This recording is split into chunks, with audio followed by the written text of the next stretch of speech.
Ateliê Sol, boa noite. Obrigado por estar aqui com a gente. 10 perguntas.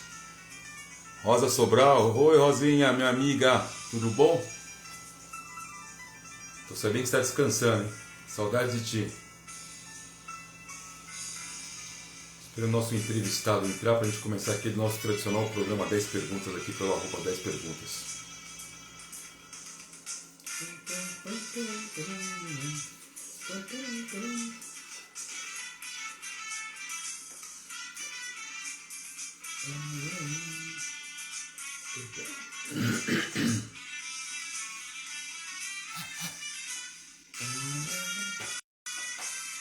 Vê se ele já entrou, ainda não entrou. Se ele entrar, a gente começa o programa.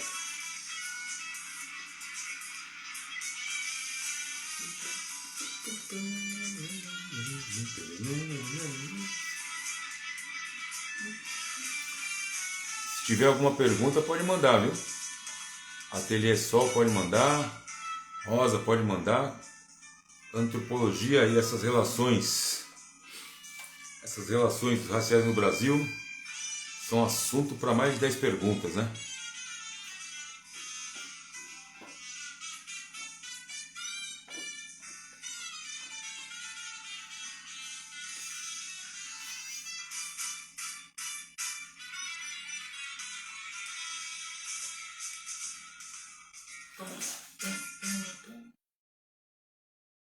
Bota a musiquinha, não pode parar.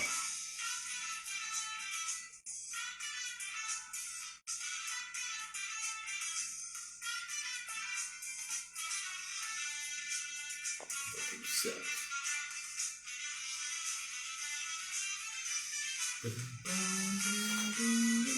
Mal baracho.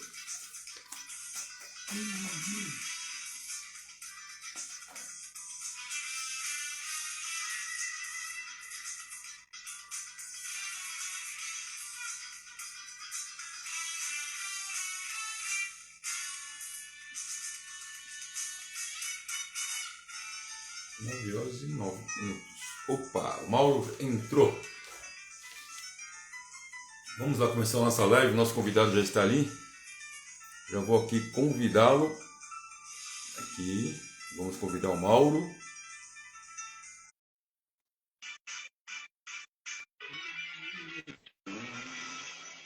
Olá, boa noite. Estamos começando mais um 10 perguntas aqui pelo arroba 10 perguntas. Hoje a nossa live entrevista live é com o nosso convidado muito especial, Mauro Baracho. Ele é antropólogo, pesquisador, professor e criador de conteúdo e trabalha muitos anos com a educação das relações raciais do Brasil. Mauro, boa noite, tudo bom? Boa noite, meu amigo. Tô bem, e você? Tudo maravilha. Tá escutando bem? Tô ouvindo bem. Você consegue me ouvir bem também? Tô bem, tudo bem. Olá, Iracema, seja bem-vinda, está aqui com a gente. Calanga, M14, nossa, tá tudo inteiro de uma vez. Felipe Lacerda, boa noite, obrigado por estar aqui com a gente. Eu, em nome do programa 10 Perguntas, em toda a produção, quero agradecer Mauro para falar de um assunto muito importante e, infelizmente, pouco falado aqui dentro do meu programa, infelizmente. Mas tudo na hora do Papai do Céu e acho que chegou a hora, certo? Ah, é isso aí. Estou Sempre é hora chegando. de falar sobre isso, né? Então, estou chegando. O Guilherme Carvalho, um abraço por estar aqui com a gente. Estão chegando várias perguntas, anotei algumas. Pode acontecer, como falei, por ser um assunto novo, de você responder e logo chegar uma outra pergunta, tem várias aqui do meu lado. Mas eu já queria começar assim. Fale um pouco do antropólogo Mauro Baracho. Bom, Tá, assim, vamos começar assim, bem leve. tá, não, pra falar a verdade, assim, primeiramente, boa noite a todo mundo, né? Tá entrando, tá assistindo a gente aqui. Obrigado pelo convite. Eu gosto muito de bater papo, né? De falar sobre isso, né? Sobre esse tema e tal. Tema que eu trabalho, assim. É o que eu gosto muito de trabalhar e gosto muito de falar sobre isso também. Então, obrigado pelo convite. Já tem muito tempo que eu não faço live, né? Então, já perdi o traquejo, assim, de como é que é fazer live. Mas, eu tô falando um pouco sobre isso. Sabe que eu nunca imaginei ser antropólogo, né? A minha formação é outra, né? Eu fiz administração e eu caí na antropologia porque, assim, eu já estava me inteirando sobre relações raciais, né? Já estava meio que discutindo sobre isso nas redes sociais, né? Timidamente, assim, no perfil que eu não aparecia e tudo. E eu tinha uns amigos que faziam antropologia, né? Inclusive um grande amigo meu, assim, que é o Thiago, né? Ele fazia antropologia, já estava no doutorado, né, na antropologia. Legal. E eu estava desempregado, né? Estava terminando a faculdade, estava desempregado. E aí a gente discutia, falava muito sobre esse assunto, né? Sobre racismo, né? Enfim. E aí história, né, no Brasil e tal. E aí ele falou assim, olha, por que você não tenta um mestrado na antropologia e tal? Eu consigo te ajudar, né? A gente consegue te ajudar e tudo, né? A gente que está lá. Eu nem fazia ideia como é que entrava em mestrado, não sabia do processo seletivo, né? Não sabia o que fazer. Para mim, Sim. universidade pública assim, era uma coisa muito difícil de entrar, né? E aí como eu estava desempregado, ele falou assim, olha, se você passar é 2 anos de bolsa, né? Mestrado são 2 anos, aí tem a possibilidade de bolsa, né? De ser financiado e tudo. E aí eu tava lá procurando emprego, estágio, já tava difícil de achar. Eu falei, não, vou ter que passar nesse mestrado, né? Não sei como é que eu vou fazer, mas eu vou ter que passar e tudo. E aí, Sim. eu fui fiz isso, né? Eles me ajudaram, eu escrevi um projeto de pesquisa, que na época foi trabalhar com um grupo com masculinidade negra, né? Na época e tudo. Aí fui aprovado, assim, né? Fui bem e tudo, né? Só não fui bem no currículo, porque eu não tinha uma trajetória acadêmica, né, e tudo, tipo assim, Sim. fazia um curso mais voltado para o mercado de trabalho, né, não tinha assim, publicação e tal, acho que quase ninguém tem quando entra no mestrado. E aí foi isso, mas eu passei, né, sou cotista, né, entrei como cotista no mestrado, era aluno do ProUni, né, na graduação, e sou cotista hoje no doutorado também. E aí foi assim que eu entrei, né, entrei e não saí mais, assim. Aí eu já tinha um perfil no Instagram, já meio que discutir umas coisas e tal. Aí foi me dando mais embasamento, assim, mais vontade de procurar de ler, né? Aí eu comecei a ler, sabe? Porque eu não tinha É. muita costume de ler e tudo, enfim. Foi mais ou menos isso, assim, né? Foi mais ou menos assim que eu cheguei nessa, nessa profissão, né? Mauro, mas você, pô, você fez toda essa luta e parabéns. Isso não foi por nada, né? E também parabenizar esse senhor, Thiago, né? Parabéns, Thiago, Thiago, pela Thiago, força. Thiago é foda, Você né? anteriormente, nesses anos, falou, poxa, conquistei, e hoje a minha visão está bem diferente do que alguns anos atrás, quando se propôs a fazer administração de empresa, porque eu também sou administrador. Uhum. É, então, quando eu comecei, assim, era a minha primeira opção de curso, né? Administração. Só que eu ficava achando que tinha muita matemática e tal. E aí, não é que assim, não é que eu não goste de. Se eu puder escolher não fazer, eu não prefiro não fazer, né? E tudo. Eu era meio preguiçoso para matemática, mas assim, hoje eu vejo que não tem a ver nem com preguiça, nem com burrice, né? Era porque eu sempre achava que eu ia dar conta de fazer as coisas, né? Tipo assim, se é uma coisa um pouco mais complexa. E eu acho que tem atravessamento do racismo também, porque quando eu precisava aprender, eu aprendia, sabe? Tanto na escola, né, quanto na universidade mesmo, tinha algumas disciplinas lá que envolvia cálculo, né? Quando eu sentava para estudar, eu aprendia, sabe? Então, tipo, Sim. mas eu sempre tinha essa ideia de que eu não ia conseguir dar conta e tal. Então, por isso que eu não fui primeiro, direto para administração. Eu fiz psicologia um semestre, né? E tudo. Legal. Mas aí eu parei por falta de grana, fiz na PUC, né? Aí eu tinha metade, né? Tinha 50% de bolsa. Aí fiquei desempregado, parei, né? Depois eu fui fazer turismo e tudo. Quase o final, assim, parei. E aí eu fiz administração, porque tinha uma aula lá de administração que o professor, ele meio que viu potencial em mim, assim, nas disciplinas que envolvia, né, administração. Aí ele falou, não, você podia depois tentar e tudo. E aí, como eu consegui o FIES na época, eu falei, vou para um curso que me dê mais possibilidade de ter emprego, né, e tudo. Aí eu troquei para fazer administração. Tudo. Só para fazer administração já estava com mais de 30 anos, né? Tudo. E aí ia Tá, tá disputar louco. estágio com menino de 20 anos e tudo, né? Enfim. É, e aí foi ficando mais difícil, assim. E aí Mas aí acabou que, tipo. E assim, eu sempre tive vontade também de ter meu próprio negócio, tinha uma coisa desse tipo também, sabe? Então não tinha muita uma coisa de trabalhar. Eu queria fazer administração para trabalhar numa empresa, assim, tá? Queria fazer para ter uma noção e ter um negócio próprio, assim, tudo. Eu não Sim, sabia sim. que eu ia trabalhar com o que eu estou fazendo hoje, né? Tipo, que envolve um pouco das duas coisas, né? Porque acaba que eu também trabalho como, como prestando serviço de consultoria para outras empresas, né? Na Sim. área das relações sociais, diversidade, inclusão, ação afirmativa e tudo, né? Então, assim, acaba que eu tenho também que lidar um pouco com essa parte da administração, do conhecimento mas, enfim, né? De uma pessoa que precisa abrir um CNPJ, né? Porque hoje Sim, também sim. precarização do trabalho nos levou a isso também, né? Enfim. Mas É assim, foi legal, isso assim. mas é legal isso aí, porque você, se vê cada área que você foi, você tirou alguma coisinha. O turismo é relações entre pessoas. Você hoje fala de relações raciais. Se fosse É, se fizesse turismo, você estaria viajando pelo Brasil afora, concordo? sim. Psicologia foi entender um pouco o outro lá, outro lado de lá e o lado de cá, não é Uhum, verdade? E a administração pode ter uma passão, matemática, economia, sim. também fiz, mas faz tanto tempo que eu nem lembro mais. Economia, psicologia, negócio, Contabilidade também, sim. operacional, pelo amor de Deus. E a minha formação também é administração de empresa com pós em marketing do varejo. Hoje eu sou comunicador e produtor executivo de show de samba. Olha aí, só as É, coisas. Mas eu é, tenho meu programa, já está 5 anos, indo para o sexto ano, fé em Deus, estamos chegando aí em agosto para o sexto ano de 10 perguntas.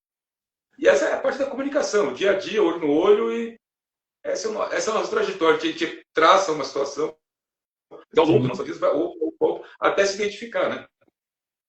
E Uhum. essa antropologia, tem tantas coisas que estão que eu estou aqui. Chegou aqui agora, antropologia social. É esse bicho-papão. Então, antropologia, a galera, quando. É até interessante, né? Porque depois que o Michel Alcoforado, né, apareceu, que é o antropólogo dos ricos, Desculpa, não entendi. Um pouquinho mais alto. depois que o. Não sei se vocês conhecem, tem um antropólogo que ele chama Michel Alcoforado. Ele estuda os ricos. Ele está bem estourado, assim, na mídia e tal. É, a galera começou a meio que se interessar pela antropologia. Falou assim, nossa, que interessante, né? A antropologia tem isso, aquilo. E a antropologia tem vários campos de estudo, né? Imagina. Então, tipo assim, no meu caso, eu trabalho com assim, a pegada da antropologia é mais é um estudo da cultura, né? Para grosso modo, assim, tudo. Mas é de um campo que estuda muito população indígena, né? Então tem muito antropólogo sobre a população indígena e tal. Então durante muito tempo a antropologia foi estudar a população indígena. Então, só que a antropologia ela conversa com vários campos, né? Ela atua em vários campos, no gênero, na raça, classe, tudo. É, e aí o meu campo de estudo dentro da antropologia é das relações raciais, né? Enfim, e a antropologia social é uma linha de pesquisa, né? Porque quando você vai fazer você vai fazer você vai entrar para o mestrado ou para o doutorado, você escolhe uma linha de pesquisa, né? Tudo. Sim, sim. Eu esqueci quais eram as outras, né? Mas, tipo assim, a minha antropologia social é na linha de gênero, sociabilidade, alguma coisa assim. Não vou lembrar, que preciso ver e tudo. Mas a antropologia social é uma linha de pesquisa e muito para quem trabalha com esses grupos sociais, né?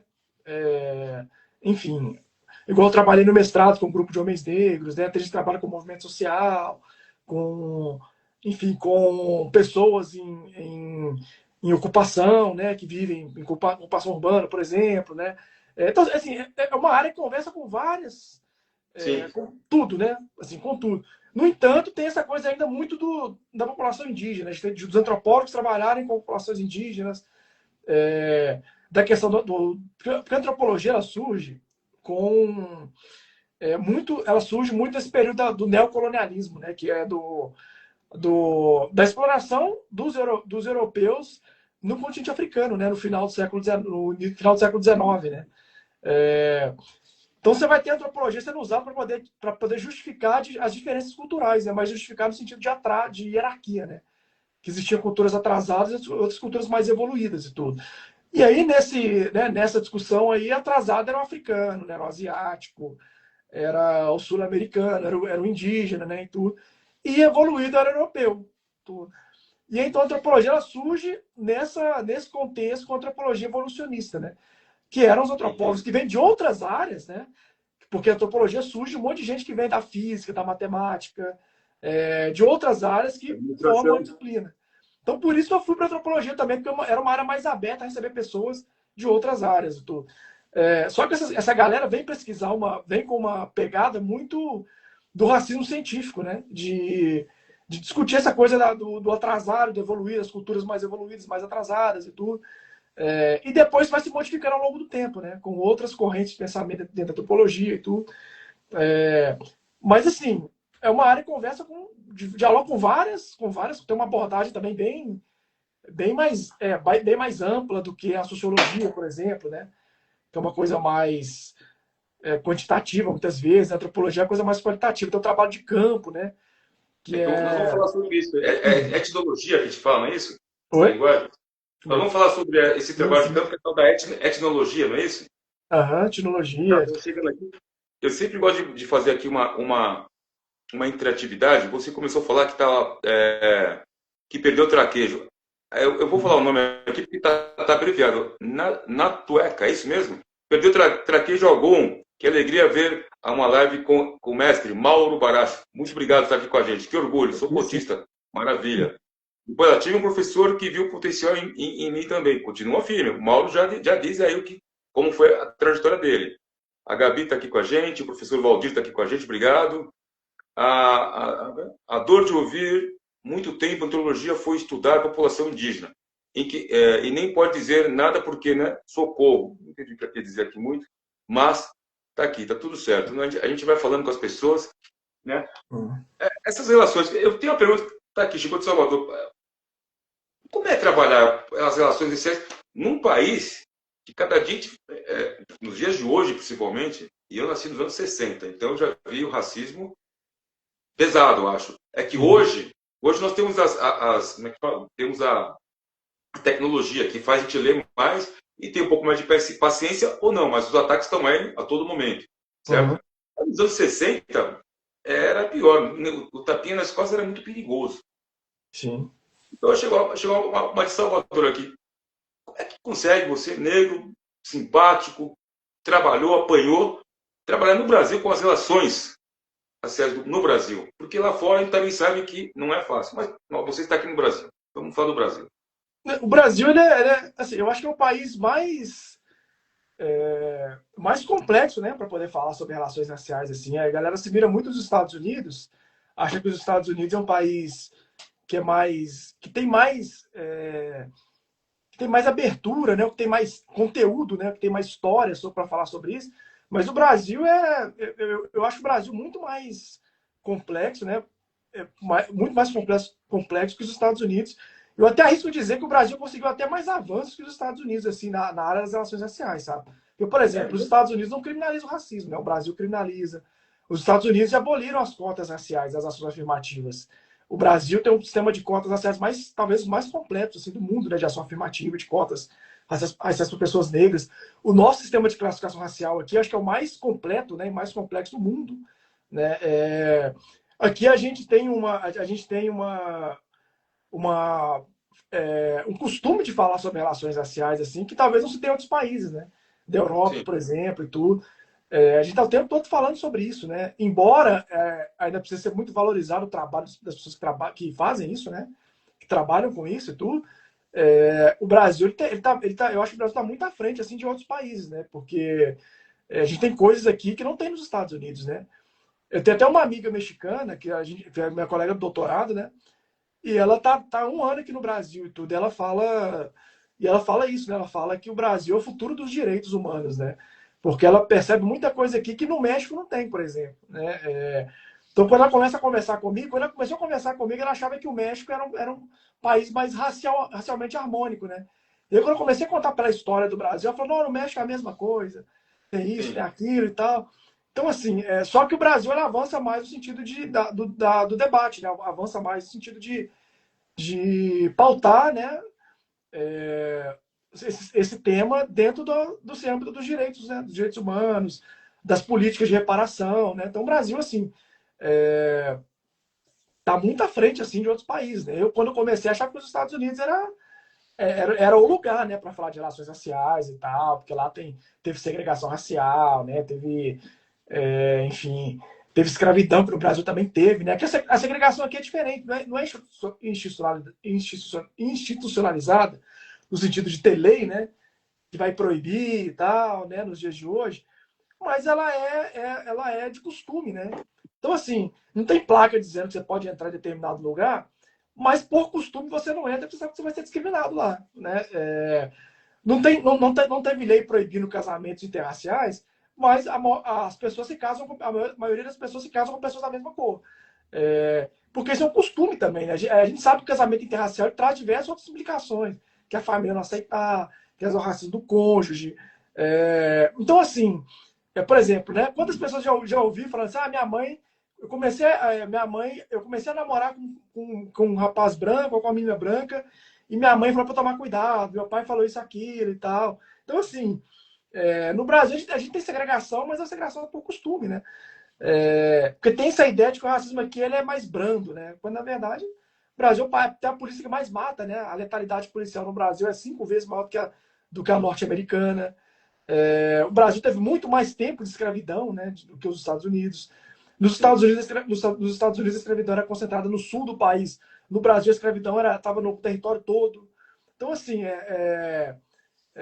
o Brasil é um país com muito, muito racismo, sabe? E um país muito grande, né? E tal, as relações raciais são muito complexas. Então, assim, falar sobre isso no Brasil né, um prato cheio, assim. Trabalhar com isso no Brasil São 9 horas e 22 minutos. Para você que está chegando aqui agora na nossa live, eu sou o José Augusto Arruda.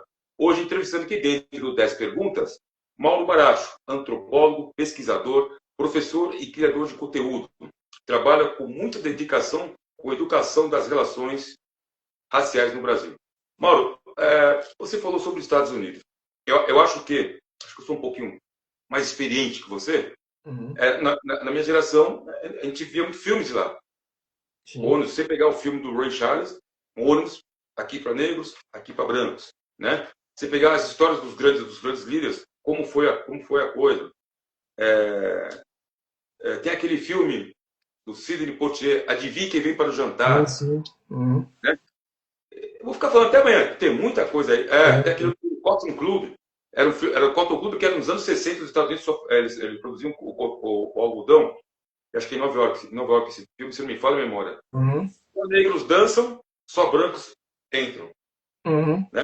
Então acho que é por isso que a gente fala que ela era muito mais forte, mas eu acho que ela é mais autêntica. O nosso aqui é meio pelado. Olha, eu te dou a mão aqui, mas por trás, né? Quando você fala tá à frente de alguns países, eu não falo dos Estados Unidos, porque foi o que você comentou, eu comentei falando desses filmes e tudo mais, mas não prende. Uhum. Mas não prende. Temos as leis, ok, mas não prende. É. E aí quando prende, surto psicótico, surto não sei o quê, pagou, vai embora. Uhum. E coisa que está muito complicado. E tem algumas frases que a gente tem, que no passado a gente poderia falar, e hoje já não pode. Até tem uma frase bem interessante aqui que eu vi, que eu vejo direto aqui. Poxa, você sai da favela, mas a favela não sai de você. Não é uma frase pesada, falando sobre racismo científico, por exemplo? Uhum. Então, porque é uma frase que remete ao determinismo geográfico, né? Que é o determinismo geográfico, é aquela ideia de que as pessoas são fruto do meio, né? Então, se elas nascem no meio, suponhamos, se elas nascem no meio de criminalidade, naturalmente elas se tornarão criminosas. Se elas nascem num meio que é pobre, né? Naturalmente elas vão, enfim, né? Elas são inferiores a quem nasce num ambiente que é mais estruturado, né? Digamos assim, né? Entre aspas e tudo. Então, assim, o determinismo geográfico foi usado nesse período aí de racismo científico para dizer que na América do Sul, por conta do clima, né, e por conta enfim, né, quando o clima tropical, né, por conta da miscigenação e tudo, o povo não seria tão evoluído quanto era na Europa, né? Então, que é um país frio e tudo. Então, assim, tem esse negócio, quem nasceu lá é naturalmente menos evoluído. E a ideia da pessoa sair da favela, a favela não sair dela, é essa ideia, né? A pessoa nasce. Primeiro, que é uma estigmatização também da periferia, né? E tudo, de que viver na favela é uma coisa. Assim, é uma coisa ruim pelo ponto de falta de estrutura, né? Isso sim, tudo. Mas não quer dizer que quem nasce na favela não é uma pessoa trabalhadora, não é uma pessoa estudiosa, né? Não é uma Sim, pessoa virtuosa, cheia de virtudes e tudo. E ter essa ideia, tipo, então, mãe nasceu na favela, então por mais que a pessoa se esforce, tal, ela vai sempre trazer na favela, enfim. Quando a gente teve uma live, uma entrevista que eu vi aí, uma moça lá falando sobre criminalidade, que ela fala que o perfil dos agressores, dos criminosos, é de classe média, né? Por exemplo, agressor de mulher. Obviamente que, tipo assim, não tem cor, né? Não tem cor, não tem classe, né? E tal. Mas o que a gente tá vendo na mídia aí, a maioria é esse jovem branco, playboy, né? De classe média e tudo. Enfim, de crimes também, de corrupção, né? Não é preto que está sendo preso, né? No Rio de Janeiro mesmo, a única governadora a não ser presa foi a Benedita da Silva, né? Que é uma mulher negra e tudo. De resto, né? Então, assim, então tem uma coisa de um racismo científico que é isso, né? De um determinismo geográfico, de que a ideia de que uma pessoa que nasceu na periferia é uma pessoa que ela é incivilizada, né? sim. Então, ela pode sair de lá e ela vai continuar sendo uma pessoa grosseira e tal, né? Como se gente grossa e estúpida só existisse na favela, né? Não existisse. Talvez os baixos de classe média é onde tem gente mais ignorante, sabe? Mais estúpida, mais ignorante. Porque a galera Bastante. acha que nasce na Zona Sul sabe conversar, né? Um povo burro, sabe? Um povo burro, assim, que não sabe muito além da vidinha que eles têm ali naquela elite ali. Não sabe muito mais do que isso. Você vai conversar com uma pessoa só sobre o Brasil, né? Sobre o país que elas vivem, são pessoas que moram em outra realidade, né? Então, vivem em outra realidade, são extremamente ignorantes, sabe? A gente tem um governador de Minas Gerais aqui, é muito rico, né? Que é ex-governador agora. Mas você chama de burro, sabe? Tipo assim, que é o Romeu Zema, vai disputar a presidência e tudo. É um cara extremamente endinheirado, mas é um cara muito ignorante, muito burro, sabe? Então, tipo assim, e é um cara que tem dinheiro, ele é da elite e tudo. Então, assim, isso não é essa ideia de nação em berço de ouro, né? Ah, Funciona não. economicamente, né? Mas dizer que a pessoa é um gênio da raça porque ela tem dinheiro e tudo. Obviamente, quando você tem dinheiro, ela tem mais possibilidade de alcançar outros lugares, né? Naturalmente, tudo. Nesse meio, então, Mas, né? nesse meio, então, vamos voltar aqui, ó. Na tua Dona Benedita, nosso orgulho, Rio de Janeiro. Obrigado aqui ao Rogerinho Samba. Sica Fofa, obrigado por estar aqui com a gente. Vou ver se eu consigo voltar aqui um pouco. Tem muita gente entrando. Rafael Dins entrou. Doutor Oswaldo Arruda, grande amigo meu, está aqui com a gente. Muito obrigado. Faz tempo que não aparece. Débora Fabiana Almeida, obrigado por estar aqui com a gente. Como que é? Antropologia. A dor de ouvir, já ela comentou aqui, já comecei na cueca, eu já falei. Aí, e a verdade que a gente fala sobre, que você fala sobre regiões, né? Regiões. Por exemplo, acho que o nordestino passa pelo preconceito e não pelo racismo, no meu humilde entendimento. O que mais tenho visto na nossa Bahia, embora eu seja mineiro, na nossa Bahia, bem pesado, né? E o Rio Grande do Sul, Porto Alegre. Incrível que pareça, como se fala em terreiros terreiros afros, né, vamos dizer assim. Eu também um pouco. O Rio Grande do Sul é o maior, é onde tem mais, Mais né? terreiros. E aí a gente fala, ué, como é que é isso? E lá é os europeus. E essa história que nós, porque da favela, não sai da favela, mas foi o que aconteceu, foi o que nos deram, né? Nós negros, ou da população, nós negros, vamos dizer assim mesmo. Porque os europeus, quando chegaram aqui, receberam o documento e propriedade. Nós recebemos o quê? Vocês estão livres. Bora. Vai a luta. Então, onde você acha que nós temos que vir? É lutar. Nos anos 50, 60, 70, e estamos até hoje lutando. Hoje um pouco mais aí de liberdade, mas estão sempre nos deixando de lado. Não, calma, segura. Não é bem assim. Mas estamos Sim. lutando, né? Você pode falar um pouco mais disso, inclusive? Eu estou lendo um livro, inclusive, chamado A Política de Colonização do Império, né? Que ele fala sobre como não era mais colônia, né? O Brasil foi independente em 1822, né? Sim. Mas como a partir daí o Império Brasileiro ele adotou também um movimento de colonização do seu próprio território, né? Que é com a vida dos imigrantes, que é muito antes da abolição da escravidão, né? Ali no final do século XIX, tudo. Então esse livro ele faz uma discussão sobre como foi a política que o Império adotou para trazer os imigrantes para o sul do Brasil, né? Mais especificamente para o sul do Brasil e tudo. E aí tem uma parte, inclusive estou lendo ele porque eu tô fazendo um trabalho numa empresa em que, no nosso próximo encontro, eu vou falar sobre ação afirmativa, né? Porque a galera acha que a ação afirmativa, que cota, surgiu com agora a Lei 12.711, né? De 2012, que é a lei de cotas, né? Mas a política de cotas no Brasil é muito, muito antiga, da época do Império, justamente para os imigrantes, né? Porção de terra, Sim. enfim, financiar a passagem, a viagem, a hospedagem, inclusive com a ajuda de custo, né? O povo reclama do Bolsa Família, diz que o Sul, né, sustenta o Brasil, carrega o Brasil nas costas, né? Mas aqueles imigrantes lá tudo receberam Bolsa Família, né? Tudo receberam lá uma quantia de dinheiro para começar os anos no Império do Brasil e tudo. Então ele vai, então um livro que fala dessas relações, né? Fala de como foi a colonização do Império, né? No território, no próprio território, mais especificamente na região sul do país. Então assim, é por isso que eu falo que o Brasil é muito rico, complexo, assim, a história do Brasil é muito rica, né? Para poder discutir relações raciais e tudo. E a gente só for ter lei para beneficiar a gente preta mesmo, é recente, né? 2012, né? E só 12. voltando um pouco do que você falou, assim, a gente tem a lei que criminaliza o racismo. E aí eu falo que a diferença dos Estados Unidos também é porque nos Estados Unidos não se criminaliza, porque lá tem essa questão da liberdade de expressão, né? Ou seja, que a liberdade do cara falar o que quiser, inclusive de ser um supremacista branco, né? Que o cara não é responsabilizado por isso, né? Porque está amparado lá na não sei se é 12ª, 11ª emenda, sei lá.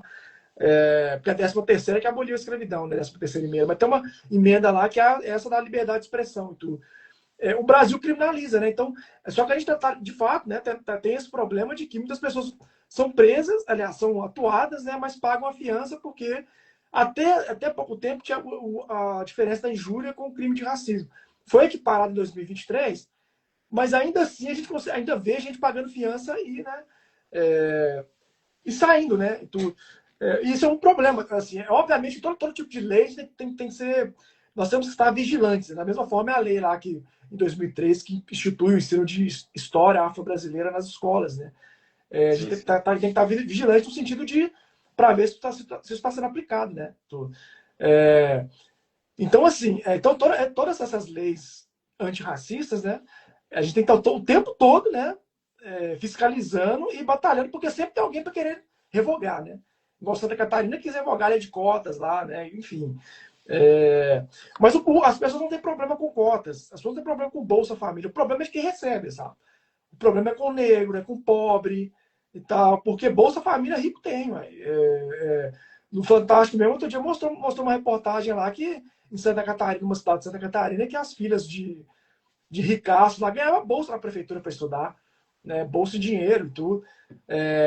Mas e se você perguntar para essas mesmas pessoas que recebiam bolsa, elas são contra a Bolsa Família. São contra cotas, tudo. Porque o problema não é a cota, não é o Bolsa Família. O problema é quem está recebendo, né? Que é preto, é pobre, é mulher, né? Então, assim, esse é o problema, porque sempre teve política de ação afirmativa no Brasil, sempre teve a rodo, né? Auxílio, né? Assistencialismo, sempre teve, né? Ninguém, né? Quando tinha para branco, ninguém falava nada, né? Porque que ajudou a formar essas colônias lá no sul, né? Essa cultura aí que existe no sul, lá, as colônias lá e tudo, foi tudo financiado com dinheiro público, né? A vinda, né? As terras e tudo, mas ninguém fala nada, né? Aí vale, as cidades não vale nesse caso, né? Mas agora, quando é para nordestino, né? Enfim, para preto, para pobre, aí não dá, né? Aí Tá não, certo. né? Aí não pode, tudo, enfim.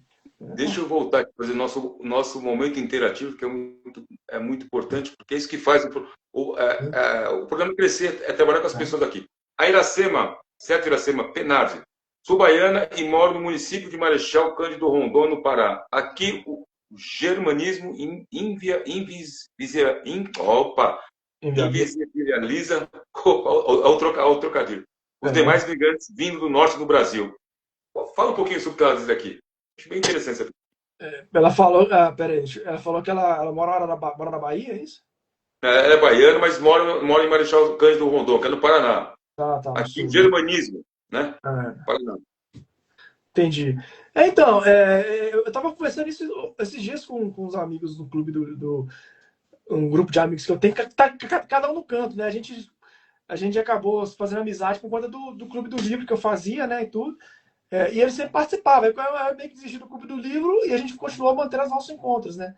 Porque, tipo assim, tem uma gaúcha, um paulistano, uma paranaense e uma sul-mato-grossense, né? Então, tipo assim, a gente sempre encontra para conversar. E a gente estava falando sobre isso, né? Falando sobre como essa ideia mesmo, né?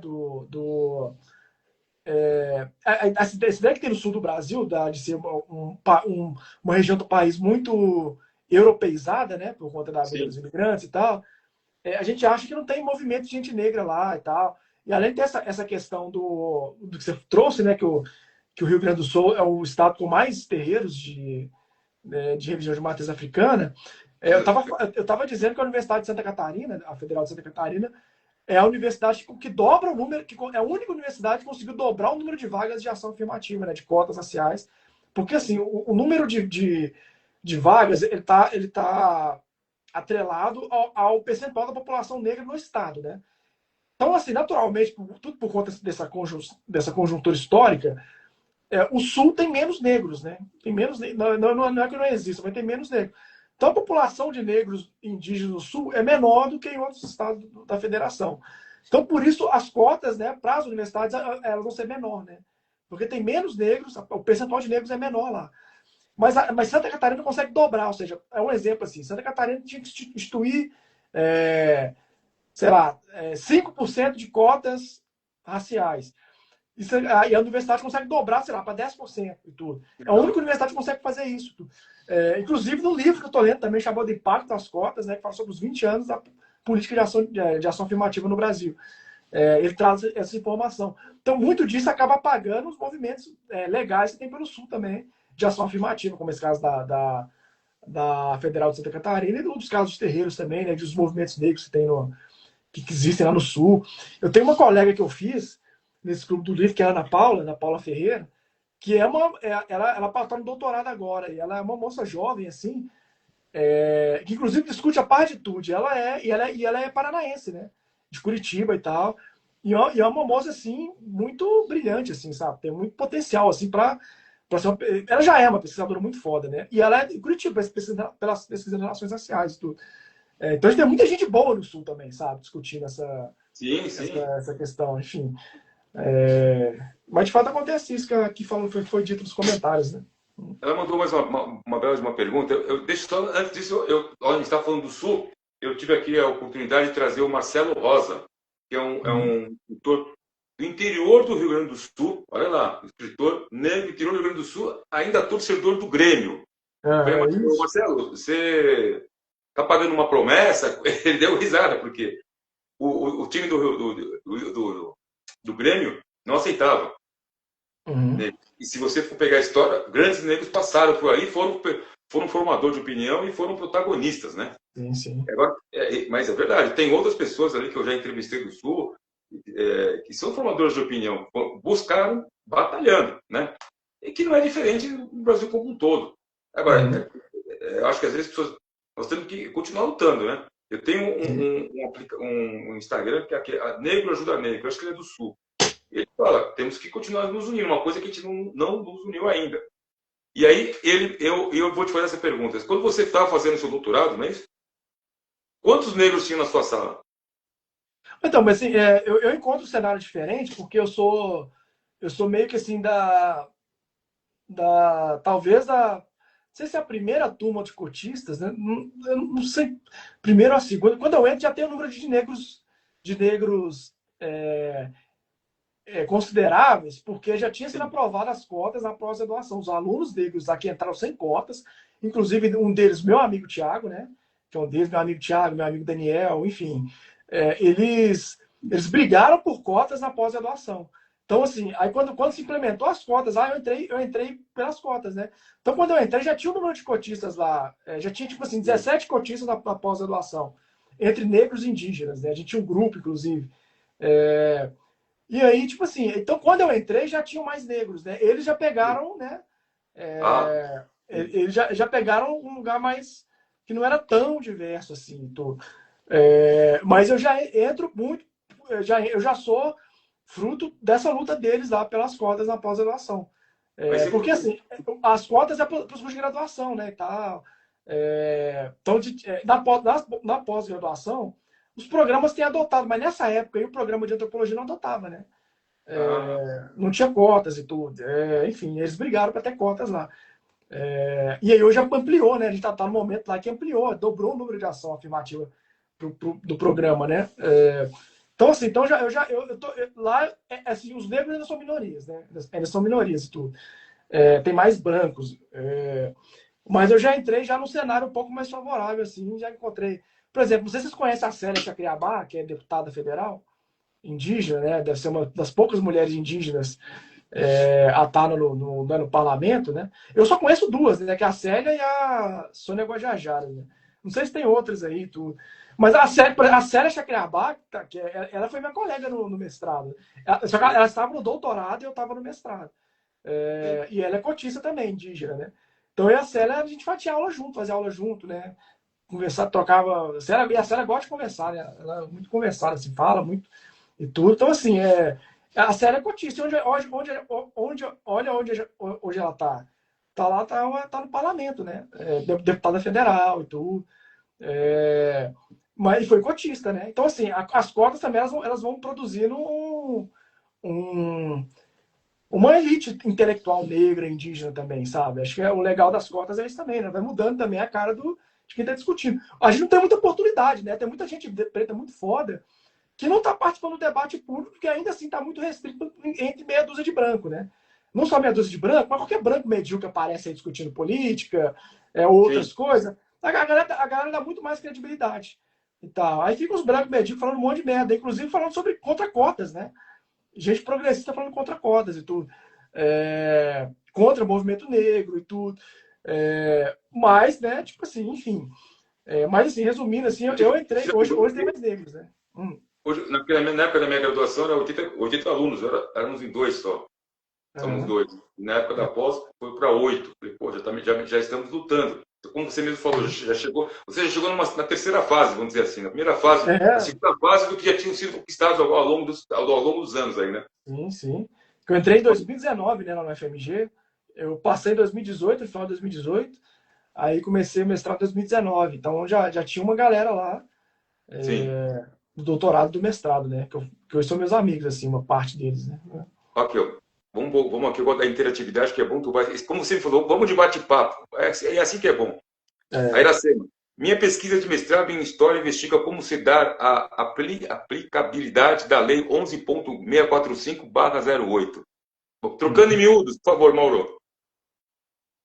Uai, que lei que é essa aí? Será que ela tá falando que é uma lei de 2008, né? Pelo que eu entendi que ela... 11, a Deixa eu ver aplicabilidade aqui. da Lei 11.645/08.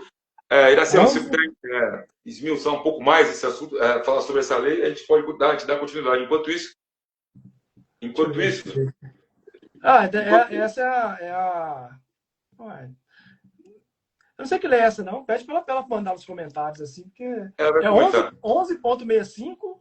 645/08. Ah, tá. Deixa eu ver aqui. Enquanto você vai analisando rapidinho, Mauro, deixa eu dar um grande abraço Ah, para o senhor Cláudio Moraes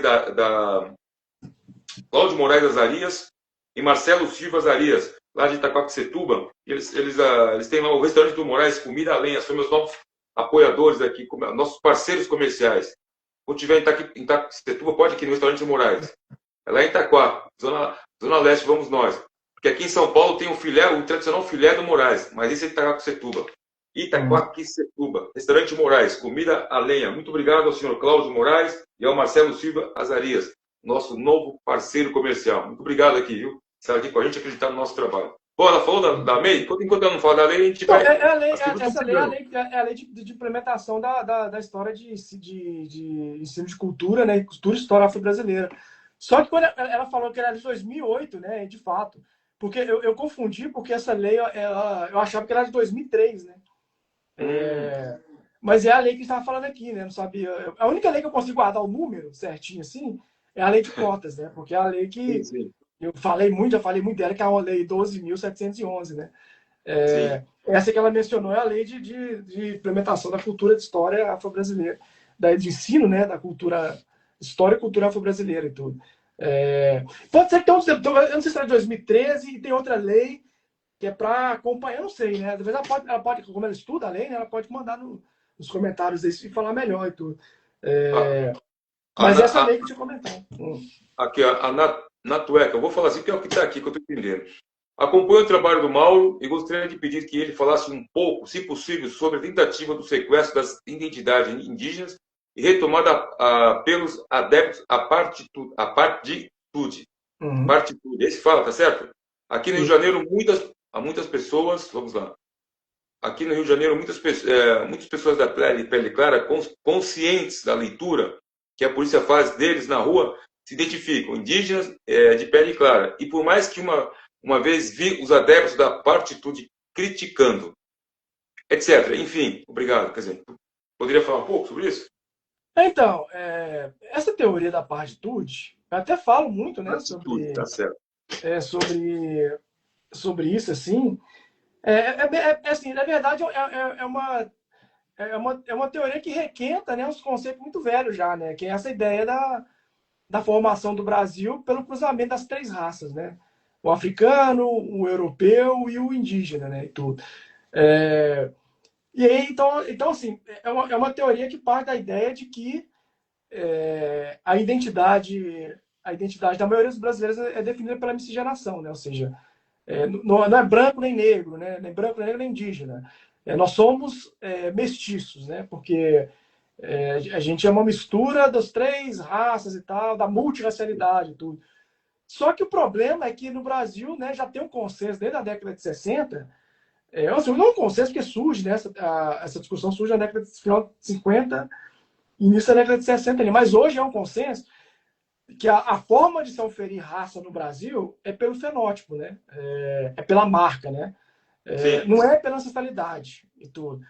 Então, tudo bem, todo mundo é misturado, né, essa ideia da partitude também traz uma coisa muito porca, que é essa noção de que o Brasil é um país miscigenado, que é diferente de todos os outros. Mas o mundo é miscigenado. Não existe raça pura no mundo.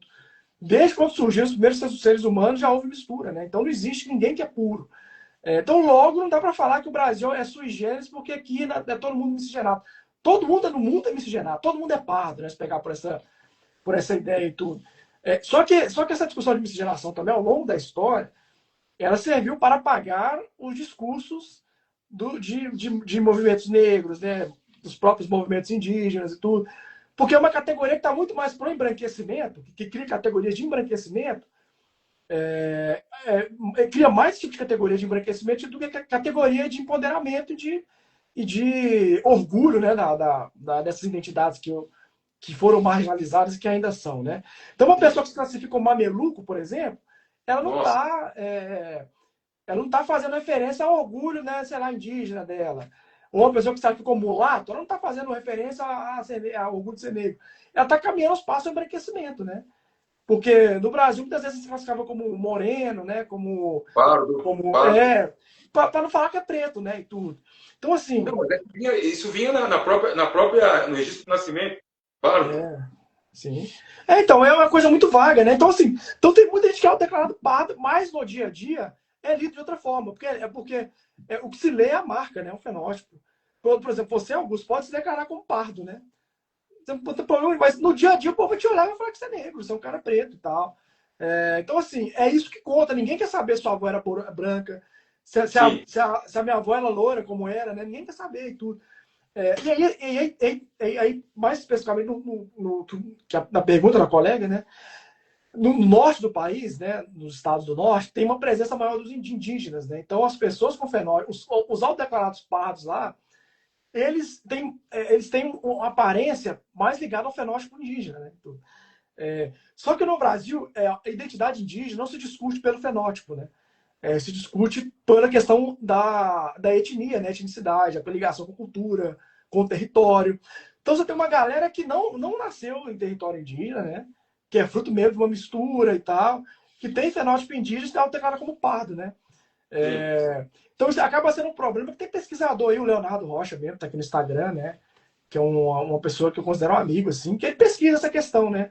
Que para ele a identidade indígena se dá em dois campos, né? Pela territorialidade, a cultura, né, etnicidade e pela Sim. racialidade, porque é perfeitamente possível identificar uma pessoa que tem um fenótipo indígena. Embora nem toda pessoa que é indígena tem um fenótipo que todo mundo vai identificar como indígena, né? Isso acontece também e tal. É... Só que aí vem essa teoria da paz de tudo que eu falo, sim, vocês são paz. Isso serve muito para afastar essas pessoas das suas origens, né? Sim. Da reconexão com as suas origens e tudo. Optando por uma classificação que está muito mais ligada ao branqueamento, né? A política de branqueamento e tal. Enfim. Então, assim, tem muito autodeclarado pardo, mas nesse bolo de autodeclarado pardo, tem um monte de gente que é branca, que é lida como branca, tem um monte de gente que é lida como negra, tem um monte de gente que é lida como indígena, enfim. O pardo só existe no discurso, né? A parte de tudo só faz sentido num contexto em que a discussão da raça é feita de forma biológica. Isso aí já não existe, aí já tem mais de 100 anos que isso não existe. Então, assim, então o trem que está tentando é uma teoria que está sendo requentada, assim, né? O negócio meio que já foi superado, né? Aliás, o Brasil sempre teve em aberto também por esse discurso da brasilidade, né? Da mistura, miscigenação e tal. Aí encontra terreno fértil, né? Mas Sim. só faz sentido aqui se fosse os Estados Unidos durante o regime de segregação racial, se fosse o apartheid, né? Lá na África do Sul, se fosse a Alemanha de 1939, né? Até 45 ali. Mas como Sim. não é, né? Não faz sentido. Ela, ela ainda escreve aqui, e na hora da disputa de vagas, essas pessoas mais conscientes não buscam ocupar a cota para não disputar com alveados, ou com mais escudos em retomada também. É, É. é o processo. Uhum.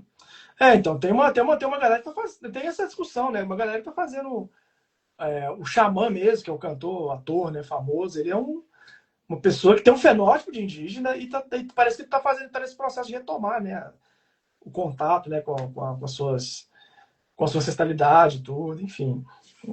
Olha, Mauro, aqui tá ficando quente a live aqui, hein? Eu combinei com a sua assessoria que era 1 hora, 1 e pouco, hein? Olha lá. Débora Fabiana Almeida. E sobre o ensino e cultura africana e afro-brasileira? Hum. Tá. Mas assim, em que sentido ela quer saber? Ela quer. Acho que você falou sobre isso, o ensino da cultura africana dentro das escolas e afro-brasileiras. Falta um pouco da história dentro das instituições. Não Então, tem, né? eu não posso falar muito, porque eu não estou muito em escola, né? Assim, então eu não estou acompanhando. Acho que os professores podem falar melhor dos professores que estão dando aula no ensino médio, né? Enfim, na educação básica, podem falar melhor e tudo. Eu estou mais na universidade, por exemplo, eu dou aula, mas eu dou aula na pós-graduação, né? Sim. Então, assim, então eu não, seria interessante, eu acho que eu tenho uma colega que é a Cleide, né? Que o trabalho dela é discutir currículo, né? Enfim, currículo escolar, ela é da pedagogia, né? E tudo. Ela faz doutorado na educação. Até uma mulher branca também, assim, mas ela tem um estudo que discute, tipo assim, para o ensino, né? A construção do currículo, né? Enfim. Eu não posso falar muito porque eu não tô nas escolas, eu não sei como é que é o currículo, né? Sim. De ensino de Ó, história e tal. Mas a lei está aí, né? Se ela está sendo cumprida. a Iracema voltou aqui e falou: a Lei 10.639/2003 não incluía a população indígena. Ah, Pô, tá. muito obrigado por estar participando Entendi. aqui com a gente. Então, uma Em atualização, né? 2008, então, em 2008, com a Lei 11.645/08, que tornaram obrigatório o ensino da história e cultura afro-brasileira, africana e indígena no currículo escolar. Foi o que eu acabei de falar. Entendi. Você acabou de falar que não dá aula, mas é bom saber que tá ali. Mas não, ou tá ou não está, não sei também. A gente não está Uhum. ali. Sim. Entendi. Então, quer dizer, é uma atualização, né, essa de 2008. Porque, de fato, tem essa de 2003, né, que eu me referi. E essa de 2008 ela amplia, né? Parece que, pelo que eu entendi aqui, ela dá uma E ela ampliada, fala assim. também que ela fala que essa sua fala dialoga com o sociólogo Clóvis Moura. É, que o Clóvis Moura, ele... Tô com o livro dele aqui, inclusive, né? Não li ainda não, mas eu recebi. O Clóvis Moura, ele é um dos primeiros, assim, né, sociólogos a discutir, se não me engano, a situação do negro no Brasil e tal. Eu tenho um livro dele que eu recebi da editora. Não sei onde ele está aqui, mas eu tenho um livro assim. Mas é, né? Ela Tem fala também vários. aqui. Como dizia Clóvis Moura, as 130 formas, as 130 formas de classificar os não brancos. Aqui tem muita coisa boa. Da Débora, foi só um comentário referente à lei citada anteriormente. Ah, tá certo. Mas é isso. Obrigado, viu, Débora? Isso é legal, porque a gente está sem interatividade importante para nós. A miscigenação, entre outras coisas. Mauro, rapidinho, deixa eu dar um recado aqui social muito importante. No mês de abril, 2 cores e 2 campanhas. A cor azul nos conscientiza sobre o transtorno de espectro autista, o TA, e o verde sobre a saúde e a segurança do trabalho. Inclusão, compreensão e prevenção são palavras que não podem faltar do nosso vocabulário. Muito obrigado aqui a minha querida amiga Patrícia Couto, que me lembrou para falar sobre abril. Eu tenho umas patrocinadoras, mas eu vou deixar para falar no final. A gente já faz de uma vez só. Deixa eu ver se tem mais algumas perguntas aqui. A Débora está responsável, a lei que esqueci ter, ok. Sim, miscigenação. Ó, tem uma pergunta interessante aqui. Vamos falar um pouco do esporte. Você leu essa história, você chegou a escutar essa história sobre a camisa da Nike da seleção brasileira? Camisa da Nike? Eu vi, assim, É, é o do Vai Brasa. Porque teve tanta é. coisa. Ué? Muito se falou e aí agora por causa, não chegou a lugar nenhum, só falaram, vamos baratear a camiseta. Mas não sei se era esse o caminho, né? Hum. Ah, tá. Assim, então, tem a questão da camisa que foi produzida, né? Que aí do Sim, slogan, que gerou muita crítica, né? Porque sim. que é uma coisa que pretendia conectar a seleção. Eu gosto muito de futebol, tá? E até passar um pano aqui pro torcedor do Grêmio, se você trouxe uma pasta do torcedor do Grêmio, o futebol você foi muito elitista, né? Só o Grêmio que discriminava jogadores, assim. Tem outros times também, assim, que discriminavam, não podiam jogar negros, né? Acho que o Vasco é o primeiro a bancar, né? A comprar, assim. O Vasco. Vasco e a Ponte Preta, né? Depois acho que a Ponte Preta também tem uma história assim e tudo. Mas de fato, acho que no Sul o Inter é um time que carrega na história essa questão da inclusão dos jogadores negros. Acho que o Colorado mesmo, né? Pelo segundo eu li, Sim. o Colorado vem Sim. da cor, né? Tudo, dos negros e tal. Enfim. Mas assim, a camisa da Nike, o meu time que eu torço aqui em BH, o Galo, né? Tem uma história de preto e branco é para representar, né, negros e brancos e tudo, enfim. O Cruzeiro não, o Cruzeiro já parece Itália, né? Que é um time que é um time fundado por italianos, né? Imigrante italiano, igual o Palmeiras também, né? Parece Itália e tudo. Sim. Enfim, o Corinthians já é mais do povo, né? Tem uma ligação mais com o povão, tem a democracia corintiana. Então, assim, o futebol, política está sempre envolvida com o futebol, né? Enfim. Mas assim, teve essa questão do slogan, né? Que pegou mal e tudo, porque ninguém fala Vai Brasa, né? Que torce para a seleção e tudo.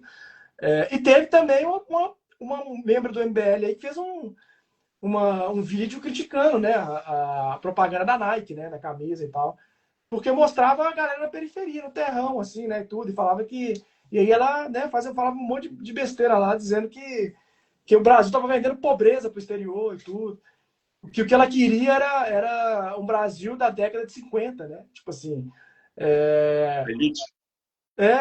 imagina como é que era isso aqui na década de 50, né, então, tipo assim, é, e aí, tipo assim, a mulher falou um monte de bobagem lá, né, pra variar e tudo, um monte de merda lá, e isso mostra o desconhecimento de futebol também, sabe? Porque os jogadores, eles vêm do terrão mesmo, né, vêm da periferia e tudo. A massa, quando fala de massa, né, que o time, né, time de massa, é time de gente da periferia, sabe? É gente pobre, não é gente da elite e tudo. Está muito mudado, infelizmente, né? Os campos de várzea, aquela coisa de terrão, o nosso futebol da rua, a gente arrebentava, Então, não tem mais. Mas é. é evolução. O Mauro, torcedor do Brasil é esse povo mesmo que apareceu lá, sabe? Aquela galera, a cara a cara ali, sabe? A massa, o grosso, né, do povo que torce pela seleção, que torce pelos clubes, é o pessoal com aquela cara ali. Não é gente com a cara dela, por exemplo, né? Que você tem ideia que nem conhece futebol, né, também, porque para fazer um comentário desse, né, tem que ser muito desinformada sobre futebol além de outras coisas também. ó, chegou uma pergunta aqui de Campinas. Você já comentou, mas é o que eu falo, tá entrando gente na live, e aí vai chegando as perguntas, eu vou olhando aqui, até peço desculpa que eu vou ali, que meu óculos aqui não tá tão bom, eu vou ali, olhar e volto, mas eu estou atento ao que você está respondendo. Uhum. Bom, aqui, ó, o chamado racismo recreativo, nos dias de hoje, ainda cabe, sabendo que algumas frases não são bem aceitas. Eu acho que essa pergunta, porque é o seguinte, Uhum. antigamente, né, eu tenho uma amiga minha, se ela me chamar de José Augusto, eu não vou olhar, não respondo. Não, quem é você? Sim. Mas me chama, quando ela fala, neguinho, eu sei quem é. Uhum. Entrou aveludadamente a fala dela no meu ouvido. Ok. Mas nos dias de hoje, está muito complicado. Como é que a gente pode trabalhar com esse racismo recreativo nos dias de hoje? Porque isso aqui é antigo. O Sim. racismo recreativo não é de hoje. Ah, é? Não, então, eu acho que, tipo assim, a dificuldade de falar sobre esse tema é que tudo entra na seara da brincadeira, né? Ah, tô brincando, é óbvio que eu não acho isso, né? É óbvio que isso, aquilo e tudo. Mas, como eu defendo, né? Já até dei uma oficina sobre isso no Congresso no ano passado. O racismo recreativo ele serve para sustentar as hierarquias raciais através do humor, né? Então, assim, o humor também é uma forma de discriminar, né? Então, tipo assim, quando uma pessoa faz humor com uma pessoa negra, ela tá jogando com a cultura, né? Ou seja, tem a cultura de discriminar negros. Então, se você faz uma piada sobre escravidão, como aquele humorista criminoso lá fez, né? Aquele Léo Lins, é, Qual faz foi? muito mais sentido. Qual foi? Quem? Léo o quê? Léo Lins é um lixo aí, do que se diz Ah, humorista e tudo. Ele falou que o negro reclama de desemprego hoje, mas nascia empregado na escravidão e reclamava e tudo. Isso faz muito sentido na cabeça das pessoas, porque isso conecta com o histórico da escravidão no país, com a própria banalização do tema, né? E isso aí ajuda a sedimentar na cabeça das pessoas o lugar do preto, né?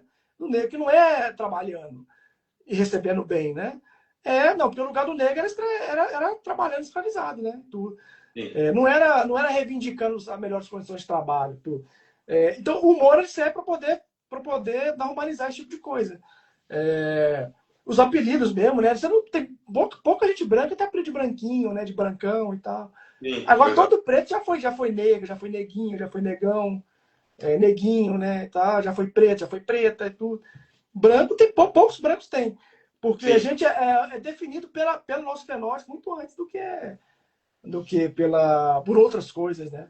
Então, o que identifica primeiro é a cor, né? A cor, é a Sim. boca, é o nariz, é o cabelo. Então, você é o neguinho, é o negão e tal. Os Eu, apelidos é tudo nessa área. nos anos 70 para 80, eu ganhei um livro que dizia as brincadeiras de negros, né? Quando é que negro sobe na vida? Quando é que negro pisa em É, branco? não, Tem uma pancada. Eu acho que você deve ter ouvido já, em boa parte das pessoas aqui deve ter ouvido. não, Mas eu não conhecia esse livro. Se você puder me mandar ele, me indicar, então, não, não. já coloquei fogo. É, Entendeu? Porque ainda recebi de um branco. Mas é brincadeira, tudo bem. Alguns que a gente até aceita, mas é que às vezes, se não entra bem aqui, eu já, opa, vamos mudar essa como é que história. era? Como é que Oi? era o nome do livro? Eu te juro que eu vou Ah, atrás desse livro para você, porque eu eu não lembro gosto mais. muito dessas coisas de antigas, assim, desses livros de Quando coisas é, que. quando é que negro sobe na vida? Como é que é? Era uma, a primeira. Quando é que negro sobe na Ah, vida? tá. Então, Você porque lembra isso aí disso era ou muito não? normalizado, né? Porque isso aí ajuda, né, as A pessoas resposta, a resposta era muito ruim, cara. Aham. A Porque resposta não estava dando. isso ajuda a criar um senso comum, né? De que o lugar é a precariedade mesmo, né? Tipo assim, naturalizar, né, a situação precária de muita gente negra. Então, assim, esse é um dos problemas do racismo recreativo. E assim, os jovens negros são a maioria das vítimas de suicídio, né? E certamente o racismo tem a ver com isso, né? Porque a gente cresce desde bola sofrendo bullying, né? Hoje chama de bullying, mas nessa época muita dessas coisas é bullying, é racismo, né? Então, olha como foi interessante. Há uns 2 anos e meio, três, eu trouxe aqui o assunto sobre o suicídio. Porque uma amiga de infância, branca, bem-sucedida, o filho se suicidou. E aí foi Uhum. feito um estudo, a maioria de classe média alta e branca, né? Legal, tudo bem.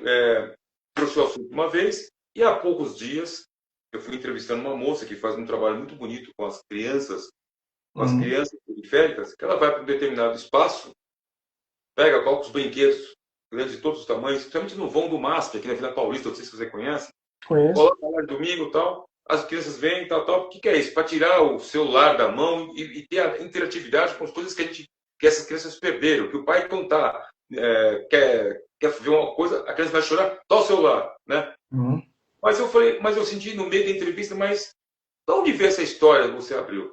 Que você começou a fazer com esses brinquedos, essa interatividade, trabalhar bem com o intelecto e tudo mais. É porque, Augusto, a minha filha estava no colégio aqui em São Paulo, na Vida Consolação, um colégio muito conhecido. Uhum. Produção, pode falar?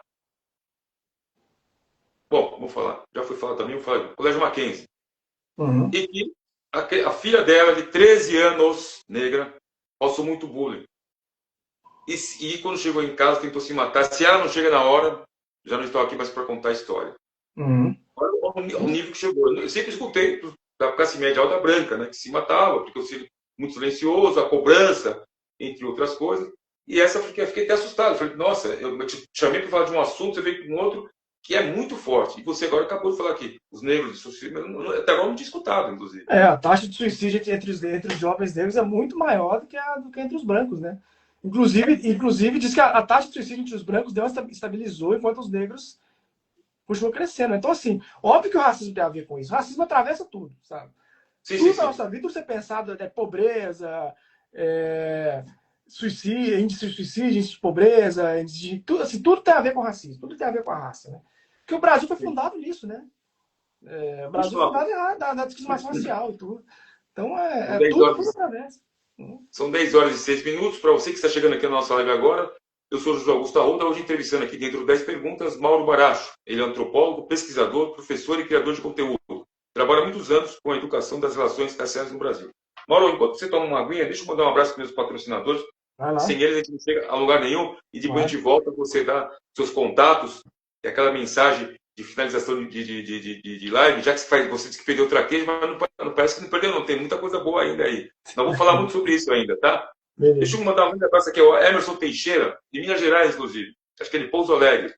A empresa dele é a AGF Consultoria Empresarial.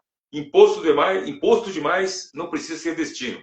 A AGF Consultoria ajuda a sua empresa a recuperar créditos tributários e reduzir a carga fiscal com segurança e estratégia. A AGF Consultoria. Menos impostos, mais futuro. CL Solar. A CL Solar é uma empresa de energia elétrica formada por engenheiros com mais de 20 anos de experiência no setor de energia. Eles atuam 100% com energias renováveis, com fornecimento e instalação de sistemas fotovoltaicos, on-grid e híbridos, consultoria e migração de clientes para o mundo do mercado livre de energia. Bresser Asset, ao Dr. Rodrigo Pereira. A Bresser Asset é uma gestora especializada em fundos de ações. Temos um histórico de rendimento consistente no longo prazo, com retornos superiores ao Ibovespa e ao CDI. Maiores informações, www.bresserasset.com.br. Ao escritório Raul Carnelos Vargas do Amaral, escritório de advocacia com atuação exclusiva na área criminal há muitos anos e fortemente comprometido com ações, com causas sociais, Até quero mandar um grande abraço para a doutora Flávia Raul, ela também é diretora do IPB e Docência Project Brasil, estará aqui com a gente. E esse IPB, ele trabalha muito firme em tirar pessoas que foram encarceradas indevidamente. A maioria negros. E a Seiva, um marketplace de produtos e serviços sustentáveis, feitos para quem quer cuidar de si e do planeta. E mandar mais uma vez um grande abraço ao senhor Cláudio Moraes Azarias e o Marcelo Silva Azarias, lá de Itaquaquecetuba, o nosso novo parceiro comercial. Tá aqui. Quem quiser seguir, pode seguir. Quando chegar em Itaquaquecetuba, fala que você escutou a propaganda no 10 perguntas, vai ter um descontinho lá. Restaurante Moraes. Mestre, antes de falar... Bom, perguntas tem a fundo, mas eu combinei com a sua assessoria que no máximo 1h15 e assim eu quero seguir com 10 perguntas. Esse assunto são muito mais que 10 perguntas. Antes de finalizar, inclusive daqui a pouco, quem chegou atrasado, daqui a pouco estará no GTV do nosso Instagram e amanhã, a partir do meio-dia, no canal do YouTube. Programa Espaço número 10 perguntas juntinho, ok? Programa Espaço 10 perguntas. Mauro, os seus contatos para aquelas pessoas que não te conhecem aqui, que seguem já o 10 perguntas, para aquele bate-papo, isso dá muita, como é que fala, nossa, eu esqueci de falar, interatividade, conexão, dá muita conexão alguns dias após a live. Seus contatos e aquela frase positiva de um antropólogo. Então, meus contatos é o Instagram, né? Esse Instagram mesmo, @afroestima2. Tem o e-mail também, né? Que é o estimaafro, @gmail, estimaafro@gmail.com. Enfim, mas eu acho que para quem quiser falar comigo, né? Ou no direct aqui no Instagram, no e-mail também, tudo. Eu sempre respondo, né? Tudo, principalmente se for assuntos sobre trabalho, né? Que é sempre bem-vindo, né? São sempre Sim, bem-vindos sim. e tudo. Isso assim, isso eu tô no Instagram, eu tô meio um pouco sumido assim no Instagram, porque eu tô um pouquinho agarrado, né, com as coisas. Doutorado toma muito tempo também, né, fora outras coisas também, né, que envolvem também o trabalho do doutorado, a aula, enfim, todo tipo de coisa, tudo. Uma frase assim, acho que é positiva, acho que é para as pessoas continuarem aprendendo, sabe? Enfim, né? Continuarem pesquisando sobre o tema, né? Continuarem estudando sobre o tema. E, para além disso também, uma frase para a galera negra, assim como a gente, né? E tudo, para não se cobrar tanto, né? Diante das pressões, da vida e tal. Porque a gente é muito bom, a gente faz coisas muito boas, só que muitas vezes a gente não consegue perceber, assim, né? E acaba se cobrando demais, e acaba adoecendo e tudo. Porque se a gente olhar para trás, a gente vai ver que a gente deu muitos passos, né? E que evoluímos muito, né? Então que muitas vezes a culpa da frustração não é nossa, né? É porque, de fato, ser pessoa negra no Brasil não é fácil, né? Não é fácil, enfim, ascender socialmente, né? Chegar em determinados lugares e tudo. Não é fácil para ninguém, né? Que não nasceu de família abastada, né? Mas para a gente ainda é um pouco pior, né? Como dizia Gilberto Gil, somos crioulos doidos, somos bem legais. Temos cabelo duro, somos black power. Ao branco, se você soubesse o valor que preto tem. Tu, branco, tomar banho de pitch também. Não te ensino minha malandragem, nem tão pouco a minha filosofia. Quem dá luz a cego é bem cala branca de Santa Luzia. Não é Isso aí, isso? isso aí. Gilberto Gil. Esse clássico, né? 1960. Você não tinha Uhum. nascido. Não, eu achei que você falou que você nasceu na década de 60, eu achei que a gente regulava a idade, velho. Porque assim, poxa, eu nasci em Chamou de 80. velho? Chamou de velho? Não, achei que você era mais novo, tipo assim, achei que a gente regulava a idade. Poxa, Obrigado. Tá, mas imagina, tô bem né? trabalhado, né? Para É, manter isso aqui, filho, 5 anos, quando você fala que a gente já avançou bastante, o negro fazendo um trabalho de 10 perguntas e 5 anos indo para o sexto, não é, é fácil. Inclusive, tem uma amiga nossa aqui, puta, que chegou uma pergunta que não vou passar. Eu tenho 2 minutos, mas tem uma amiga minha negra que falou assim: Ó, o seu programa está muito branco. Eu falei: Poxa, mas quando eu peço para um negro entrevistar, querem me cobrar. Ué, aí o que eu vou fazer? Vou pegar um cara que fala a mesma linguagem, do mesmo assunto, tão uhum, bem qualificado no mercado, que o branco que vem com o maior prazer. A gente está tentando. Mas, infelizmente, eu tenho uns 3, 4, 5, 6 aí que já me. Ah, eu vou muito legal, mas quanto você vai me pagar? Dinheiro. sim. Eu falei: É, Bom, mas é isso, né? ó, você já falou sobre esse assunto, mas chegou uma pergunta, ela vem de Campinas. De novo Campinas? André Curti. É, um pouco sobre perspectiva comparativa. É um assunto que eu realmente não conheço. Mas depende de que sentido que ele só mandou isso, né? Perspectiva Só, comparativa. fale um pouco sobre perspectiva comparativa. Acho que tem da sua área, talvez. Com É, certeza. se for, né? Se for o que eu estou imaginando, se for dentro da antropologia, né? Ele tá falando sobre métodos, né? Sim, sim. Porque, por exemplo, quando a antropologia surge, né? Com o evolucionismo, usava o método comparativo, né? Que é esse método da associação mesmo, de tipo assim, da comparação com as ditas culturas mais evoluídas e as culturas mais atrasadas, entre aspas, e tudo. Sim, Então, sim. assim, né? Aqui a gente adora a Deus, né? Lá eles são pagãos, eles não adoram a Deus, eles têm outras religiões e tudo. Logo nós somos mais evoluídos e tudo. Então, isso chamava de método comparativo, né? Então, essa comparação entre as culturas, né? Então, da Europa e a África, a Europa e a Ásia e tal. Só que com o passar dos anos, com a evolução também da disciplina, introduz um outro método, que é o método que é fugiu aqui agora o nome, né? Mas é o do relativismo cultural, né? Que é a ideia de que que é basicamente a ideia de que não existe cultura avançada e nem cultura atrasada, né? O que existem são culturas que têm seus próprios códigos, né? E só podem ser entendidas a partir dos seus próprios códigos, né? Então, assim, Sim, sim. então, eu não posso interpretar, sei lá, uma comunidade indígena com os valores da comunidade ocidental, né? Sim, sim. Enfim, então não posso, sei lá, né? Eu não vou ler a África com os valores da Europa, né? Os códigos da Europa e tudo.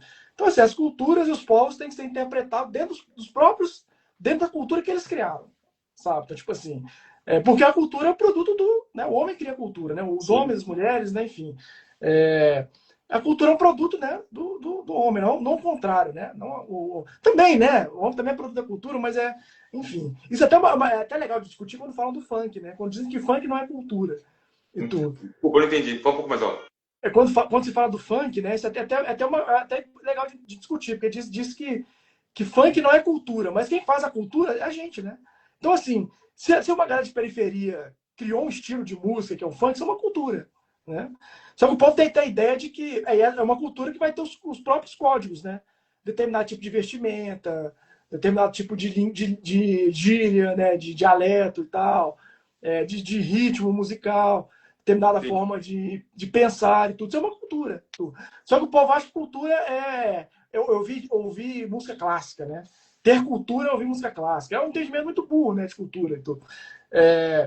Então, assim, então são as pessoas que criam a cultura, né? As pessoas que fazem a cultura. Não é a cultura que faz as pessoas e tudo. Enfim, né? Até, embora isso pareça um pouco da quem vem primeiro, né? O ovo, a galinha e tudo, mas obviamente são as pessoas que criaram a cultura. Mas a cultura também socializa as pessoas, né? Tipo, a gente nasce em uma cultura, e a gente adquire os códigos daquela cultura. Tudo. Então, assim, nesse sentido da comparação, não se faz mais isso, né? Você não vai ler uma sociedade com os valores, né, e os códigos de uma outra sociedade, né? E tudo. Sobre a música que você comentou, é que antigamente existia uma separação obviamente, as rádios tinham. Elas começaram, algumas rádios, como a Rádio Dourado aqui em São Paulo, era muita música clássica. Hoje a Alfa toca música romântica, black music. O funk que tinha no passado não é esse que está aqui, mas era um americanizado, que tinha grandes nomes e tudo mais. Elas foram mudando. Como também mudou um pouco desse relacionamento. No samba, o pagodeiro. Pô, mas o pagodeiro negro veio da periferia. A gente até já falou, mas é coisa para mais de 10 perguntas. Mas quando ele começa a ganhar dinheiro, tá casado. Agora saiu aí, meteram o pau no Thiaguinho e no Zulu. Pô, agora só tá com mocinhas brancas. A evolução das coisas. Se é certo ou errado, eu não sei. E aí eu vejo os negros, não, se não for negro com negro, nem fale comigo. Poxa, tem que dar abertura aos espaços e respeitar o espaço do próximo. Porque se não for assim, não há Mauro que vá melhorar a história.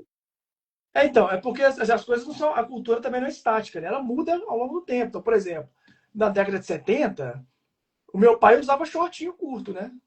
Mas hoje os homens não usam mais shortinho curto, né? Porque é uma coisa que naquela época era muito normal os homens usar shortinho, um shortinho Sim. bem curtinho e tudo. Então, aí tem a ver também com masculinidade. A masculinidade também muda. Ou seja, você não é o mesmo homem de quando você tinha 20 anos, né? Hoje você é um outro homem diferente. Da mesma forma que eu não sou o mesmo homem quando eu tinha 20 anos e tudo.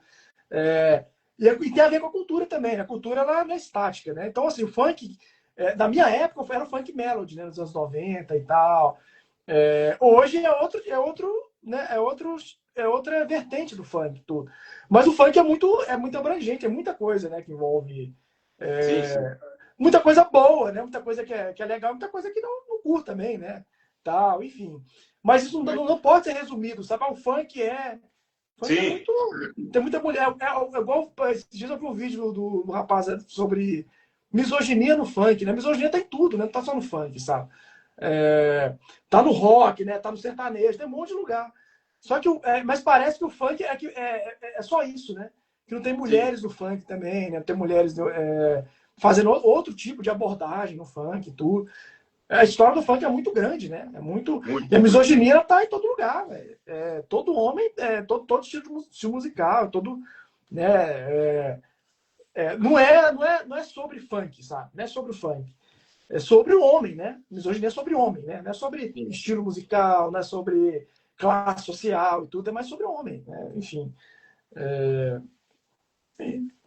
Bom, Mauro, eu passei um pouco do combinado, mas eu quero agradecer a você por ter aceitado estar aqui com a gente. Foi até diferente, eu sempre tenho muitas perguntas, mas foi um bom bate-papo em cima de perguntas, interatividade com as pessoas é muito legal. Muito obrigado mesmo. Todo seu artigo seu, todo artigo que tiver novo seu, que fale sobre, me manda o link para a gente poder aqui disparar dentro de 10 perguntas das redes sociais. E fico muito contente. Espero que a gente possa ter mais 10 perguntas logo, logo. Porque tem muita coisa que a gente pode falar sobre essa área que ela é bem abrangente, né? Então, eu quero te agradecer. E amanhã eu te passo o link do canal do YouTube para você também disparar aí para as pessoas, tá bom? Beleza. Muito obrigado a vocês todos que estiveram comigo até agora. Um abraço e voltamos na semana que vem, mas com grande conteúdo aqui dentro do 10 perguntas, pelo @10 perguntas, né? 10 perguntas, 5 anos, em busca do 6º ano. Tá bom? Um abraço, Maurão. Obrigado, viu? Grande abraço para você e a todos da família aí. Valeu, Mineiro. Me manda uns pãozinhos de queijo, mestre. Manda, você vai gostar. É diferente do que tem em São Paulo, hein? São Paulo não chega nem perto do pão de queijo de Minas, né? E tu é BH mesmo? BH, nascido e criado em BH. Hotel Ouro Minas, nunca me esqueço, Hotel Ouro Minas. Aqui perto, inclusive. Eu trabalhei no futebol, não deu tempo de falar, eu trabalhei no futebol, visitei muito aí o Galo e o Cruzeiro. Eu fui diretor de marketing de uma marca chamada Nicoboco, então eu vivia aí. Você jogou futebol ou trabalhou com... Não, eu trabalhei numa marca chamada Nicoboco, marca de surf, que tem muitos jogadores, eu era diretor de marketing da marca. Então eu lembro dessa marca, essa marca é antiga, né? Lembro dela. Eu vivia aí na Toca. Não, legal demais. Na Toca e na Cidade do Galo, não é isso? A Cidade do Galo é Vespasiano e a Toca era Pampulha, né? Verdade, ficava no Hotel Ouro Minas, hotel bom. É aqui perto, inclusive, né? Na Avenida Cristiano Machado, né? Em frente ao Minas Shopping. Né? Tá certo. Então tá bom, mestre. Muito obrigado. Até a próxima. Precisando de mim, é só ligar. Manda o link, eu tiver novas lives que eu vou participar. Vamos jogar esse assunto para frente. Tá bom? Beleza. Obrigado pelo convite. Um abraço. Até mais. Um abração. Até mais, gente. Tchau.